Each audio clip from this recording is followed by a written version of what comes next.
Sure. So up here is kind of like quarter-inch drive stuff. Top is all like sockets, electric ratchets. I always use torque wrenches. And then up here is all like torques, external torques, some Allen stuff. Then this is screwdrivers, pliers, wrenches.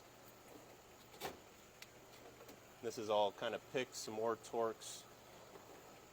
And then down here is kind of just random big stuff, and then electrical set.